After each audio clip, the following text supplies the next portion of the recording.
What's up, guys? Welcome to another great episode of Relate with Nate. Today is part 2 of a 3-part series on racism. How can we fight it? What's going on with it? So we want you to stay tuned. We have some really important people, some important stuff, and you never know what you might learn. So stay tuned.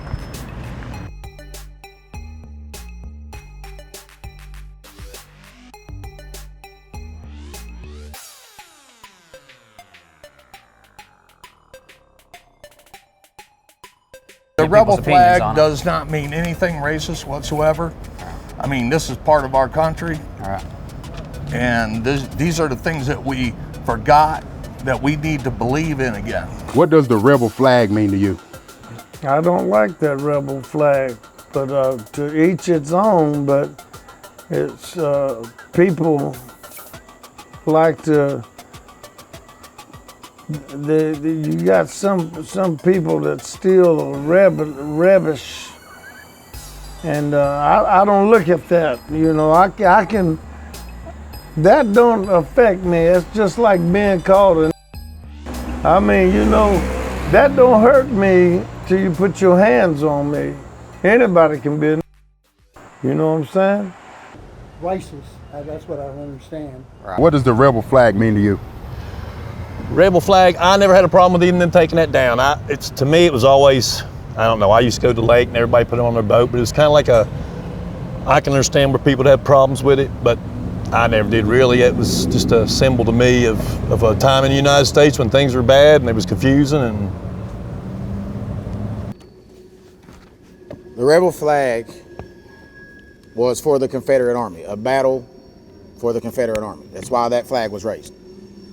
I think the rebel flag comes out on movements whenever there's color involved, except for when the Confederate Army had a fight. Now, if you was in the Confederate Army and you was in South Carolina when that happened, hey, you can fly. I think you should fly that flag. But if you fly that flag because it came out in the Civil Rights Movement and it came out because Black Lives Matter movement, then I think it's a racist thing, in my eyes. The reason that people are flying it is because things have been brought to the forefront. Because if you look at it, the Civil War was fought, they raised the flag, it was absent after that.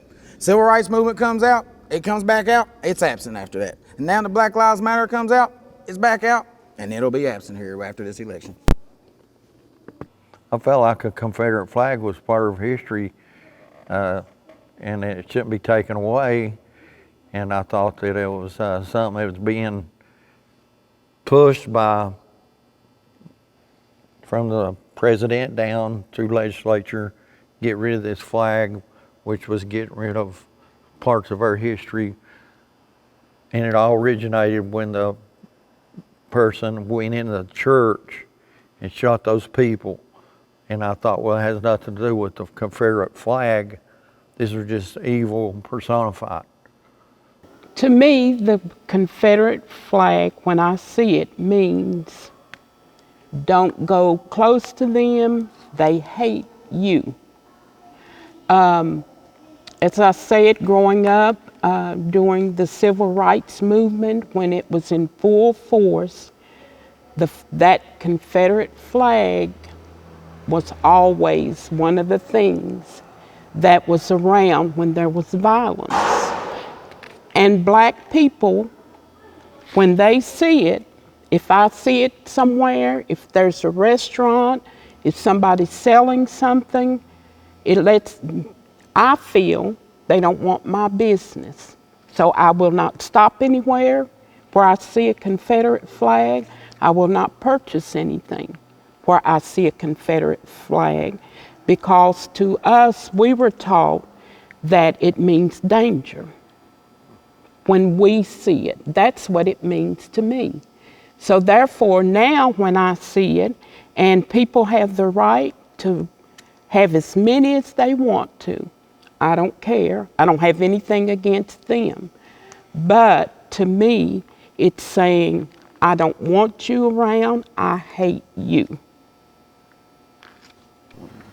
So how does that make you feel, what my mom just said? You know, she went through all the civil rights movement. I know a lot of people probably think it's just like a decoration, it don't mean nothing to them, but to some people, it, like, they think we're just being crybabies, black people, but it puts fear in our hearts sometimes, and it means like you're not welcome here. We don't like you. We don't want you. How did that make you feel? Well, see, I didn't analyze it like that before, but being this close, sitting here with your mother, and if I'm going to say I'm not racist, then that flag don't mean anything to me if it's going to hurt your feelings or make you feel afraid. Then that's where we need dialogue. And if I can say I love you as a Christian, and then say, well, oh, I want that flag, you know, because you're just saying you don't want it for this reason or that reason, but you're sincere and you're saying you don't want that flag because it makes you fear and it makes you feel unwelcome in a place. And there's some places that I've felt unwelcome. But then that I think we all need to fly under the red, white, and blue and the stars, you know. And that's a moment that during this dialogue that really touched me. It wasn't a big issue to me anyway, the Confederate flag. I think I was blowing it out of proportion, even a lot of the white people, you know. But if that's how it bothers you, then it bothers me, you know. It should bother my neighbor. I'm scared to ask white folks that questions a lot. I'm scared it might end up in a fight.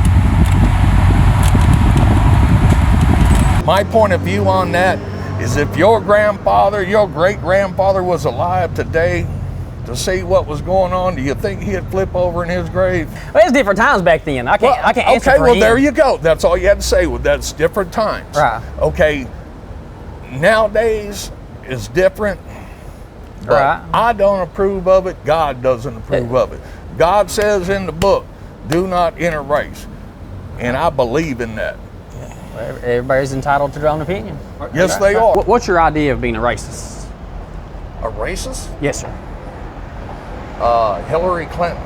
So what do you call a racist? Well, I look at Donald Trump. He is a perfect example of being a racist.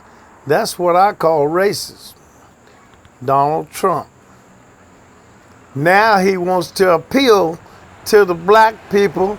He said African Americans and Latinos have lived poorly all their lives, and what did we have to lose?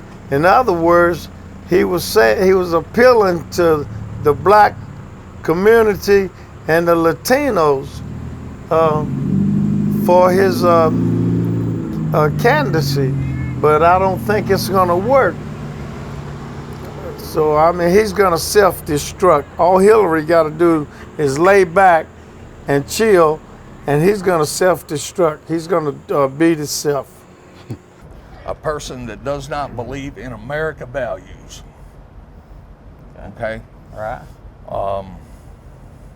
Not Hillary values, but Trump values. Trump values are good values. But Hillary values are letting anybody in the country come in, and we can't do that. So you Because we have so many people out here that are not working right now. That's true. American people. Right. So you say give them the opportunity first. You want Americans to work first. You know, give them the. Absolutely. I mean, isn't that the American way? I mean, this is America. Right. Why would you want the Spanish guy working before you? Yeah. What bothers me overwhelmingly, I watch a lot of news, and this with this election, you know, I think that the black people in some of these cities are held down, not given the opportunity for certain things that some white people have been given to keep them below a poverty level and to keep them struggling, to keep them voting a certain way. I hate to say that, but that's what I'm a Democrat. But I can see the Democrat Party now in Washington trying to hold people down, and it's been going on for years. And they're almost offended if a Republican asks for their vote this time because another guy wants to give them some kind of opportunity. And it goes back to the home, fatherless homes. You know, kids being raised without a father has a big impact on any home. And there's a lot of these cities where a lot of the crime is, where the black families don't have a dad figure in there. And by having a father figure, it means a lot. So I just want to touch on the base that, like, we're talking about racism, and it's not just blacks racist against whites, because white people, blacks are are just as racist towards white people. To be honest, you know, I always got an ongoing joke that I say, I'm racist, but I'm racist against the human race. I hate everybody. That's not true, but I have found myself, you know, stereotyping white folks or disliking them, or I stereotype. I still do that a lot. Oh, he ain't gonna like that because he's white, or look at that white boy doing this or doing that. And, you know, if I heard somebody say that about me, I would be upset. So to me, that's me making racist statements too, and that is totally unfair for me to feel that I've been subjected to bigotry and I've been acting the same way.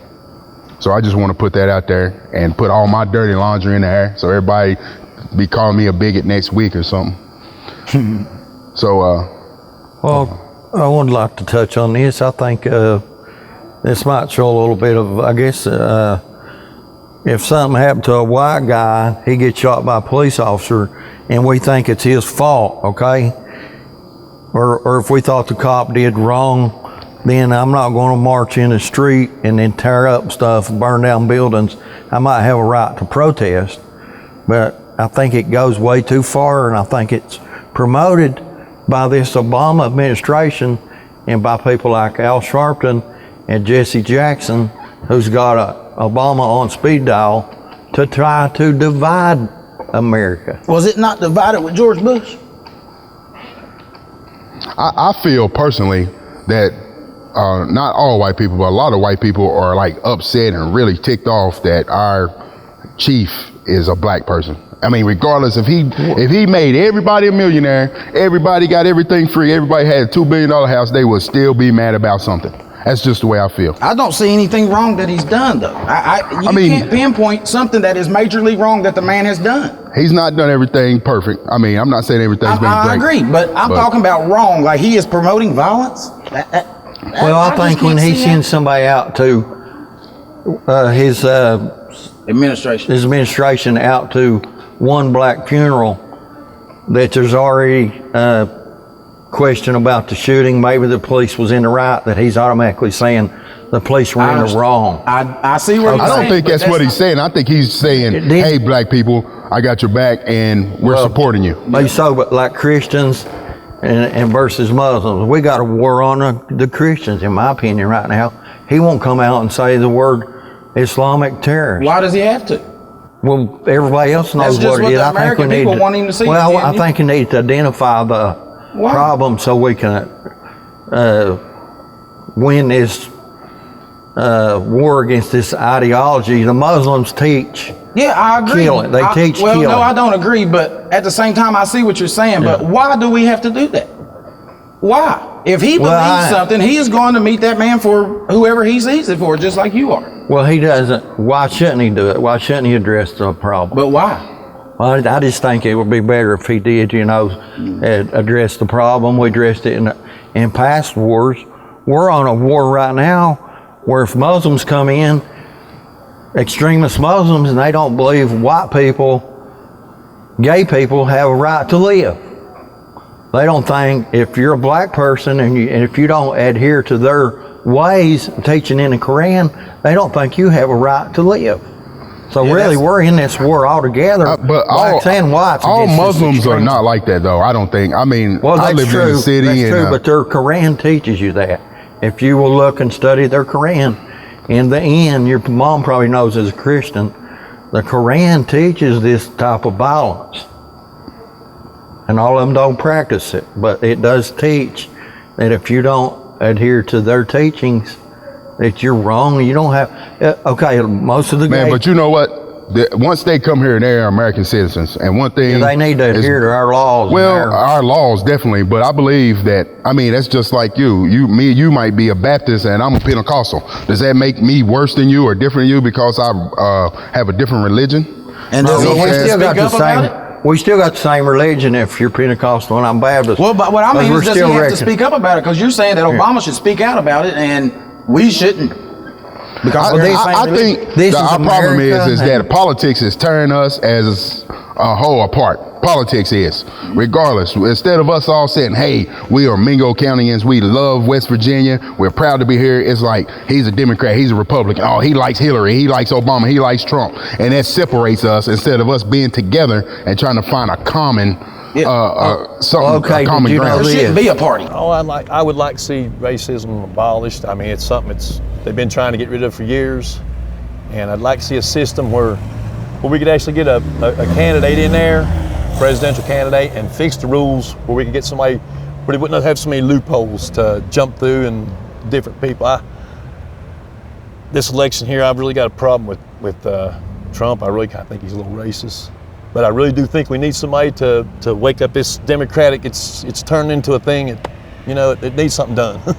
It seems like to me, I mean, I try to stay neutral on stuff like this, but it seems like to me the whole race has turned to like a carnival or a reality show. Instead, I mean, if I was another country, how could I take some of the stuff that they're saying or doing to each other? How could I take this person as a leader serious? You know what my biggest problem is? My son watched it and he hears him insult people that are Mexican and saying stuff like that. Well, I don't think they'll give me the right thing on this. And I've always taught mine, this, you don't talk like that, you don't insult people like that, you don't talk people like a dogs. And for me to say, well, this is the man, I really think we need someone right now to get in this election with the direction Donald was going, the no politician thing, but just the way he's insulted people, I don't think you'll be able to put toothpaste back in the tube. Would you feel threatened if you was in a room full of the opposite race? No, I'd be back to the race thing again. When I was a police officer here, I was one of the main ones. I always went up Vincent Street and everybody up there was like, hey, old man Bill's cool, and I've never had a problem with it. I always thought everybody was equal. If you were in a room full of the opposite race, would you feel threatened? I'm sorry? If you were in a room full of the opposite race, you're the only Caucasian in there, would you feel threatened at all? Oh, absolutely. Yeah. And anybody would. I mean, even a black guy, if a black guy's in a room full of whites. Yeah. You think he feels threatened? Absolutely. Just the same as I mean, that's with any race, wouldn't you? Yeah. I came up at a different time. When you're in a room full of women, aren't you intimidated a little bit? Well, not really. Don't tell me you strut now. Would you feel threatened if you were in a room full of one race that was not your race? No, not really. Man, you scared when you anywhere, Alexis. Tell the truth. No, not at all. I'm usually just come start talking to you. All right.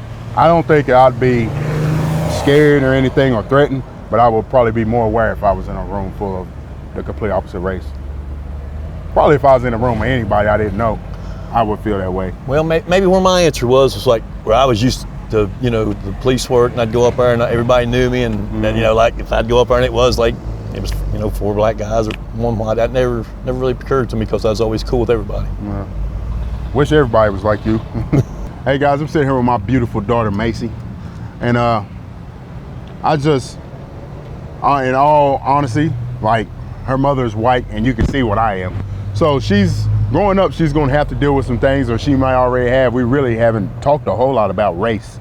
So, Macy, do you know what racism is?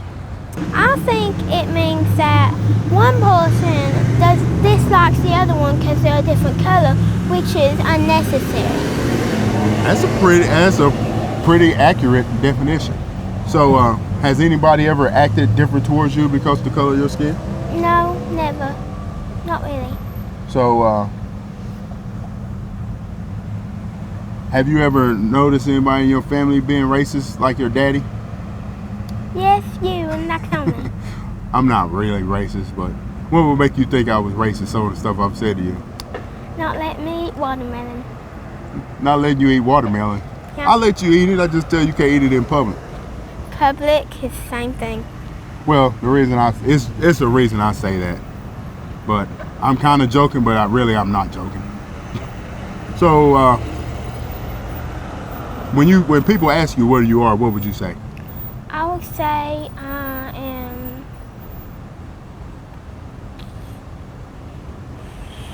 a little caramel. Caramel? You're caramel? Yeah. You sure are the prettiest caramel I've ever seen. Because white plus black equals, well, I can't be gay. Well, you sure can be beautiful. All right, guys, we want to thank you for watching another great episode of Relate with Nate. This is the end of part 2 of a 3-part series. So stay tuned next week. We're going to finish it out, and it's absolutely wonderful. And as always, one time for your mind, give me two if you're true. Holler at your boy. You know how we do. Peace.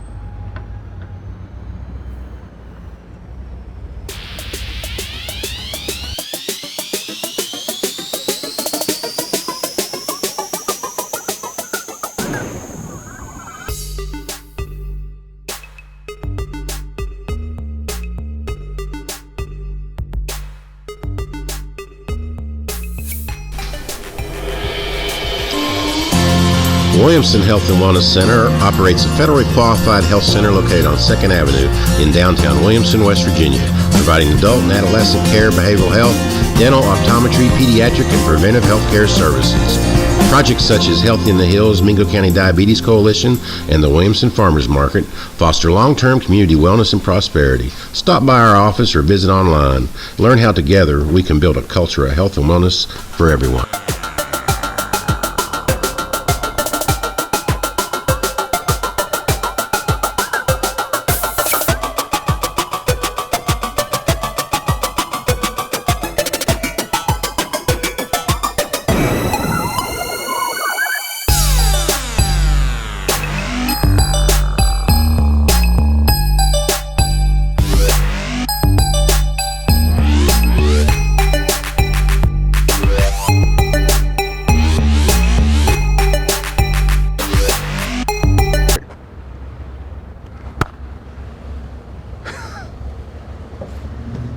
Yo, baby, be like Alexis. My mama said.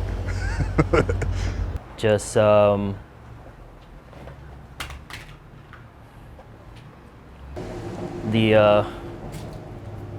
everything with the police. Just that's a tough question, man.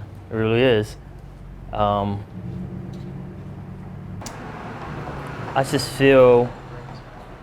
feel weird about it.